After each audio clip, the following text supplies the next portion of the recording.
আলহামদুলিল্লাহ, শুক্রিয়া আল্লাহ তালার দরবারে। আল্লাহ তালা আমরারে সুন্দরভাবে যে আমাদের প্রশাসন যে এরকমভাবে আমাদেরকে মাঠ বুঝাই দেওয়ার কথা ছিল, আলহামদুলিল্লাহ আমরা এরকমভাবেই মাঠ বুঝা পাইছি।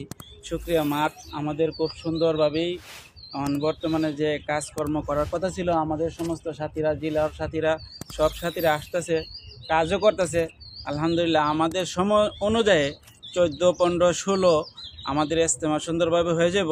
আর আমাদের যে জেলা যে সাথীগুলো আছে, আলহামদুলিল্লাহ আমাদের সবই সুন্দরভাবে, আমাদের ভিতরে যে দুর্বলতাটা ছিল আলহামদুলিল্লাহ এগুলা কিছু নাই।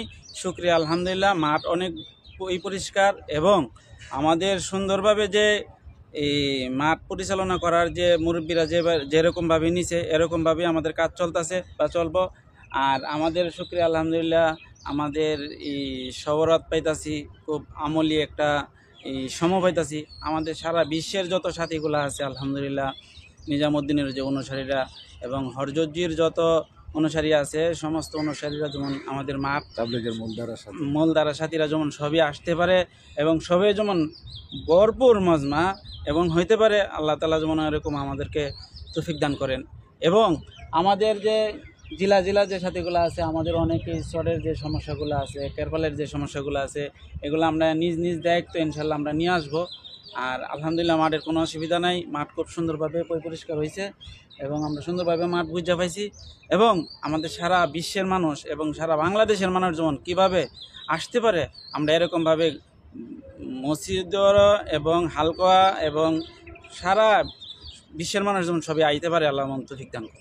জি, আমরা জানি হচ্ছে এর আগে আমরা দেখেছিলাম যে প্রথম পর্ব এবং দ্বিতীয় পর্ব শেষ হওয়ার পরে মাঠে অনেক ধরনের ময়লা আবর্জনা ছিল। এই এখন দেখছি অনেক সুন্দর ক্লিন হয়ে গেছে। এটা অ্যাকচুয়ালি কে করছে? এগুলা সিটি কর্পোরেশনই করছে আলহামদুলিল্লাহ, খুব সুন্দর। ওখানে কাজ চলতেছে, পুলিশ বাহিনী, রেব বাহিনী, সব বাহিনী আছে, সবই সুন্দরভাবে কাজ করতেছে এবং মাঠ অনেক পরিষ্কার হয়ে গেছে, অনেক সুন্দর হয়েছে আলহামদুলিল্লাহ। তাহলে আশা করা যায় হচ্ছে আগামী কয়দিনের মধ্যে আপনাদের কাজগুলো কমপ্লিট হবে? আমাদের আশা করি এই 2-3 দিনের ভিতরে, 2 দিনের ভিতরে ইনশাল্লাহ কাজ শেষ হয়ে যাবে কাজ।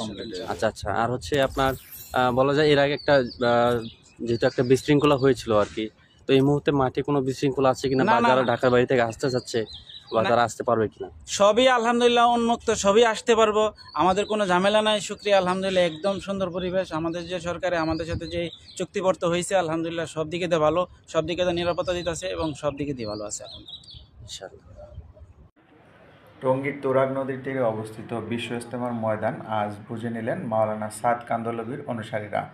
আগামী 14ই ফেব্রুয়ারি থেকে মূলত তাদের বিশ্ব ইজতেমাটি শুরু হবে এবং 14, 15 এবং 16ই ফেব্রুয়ারি এটি শেষ হয়ে যাবে। তারা মূলত গাজীপুর জেলা প্রশাসকের কাছ থেকে আজ বিশ্ব ইজতেমার ময়দানটি বুঝে নিয়েছেন এবং আগামী 18ই ফেব্রুয়ারি তারা বিশ্ব ইজতেমার ময়দানটি প্রশাসনকে বুঝিয়ে দেওয়ার কথা রয়েছে।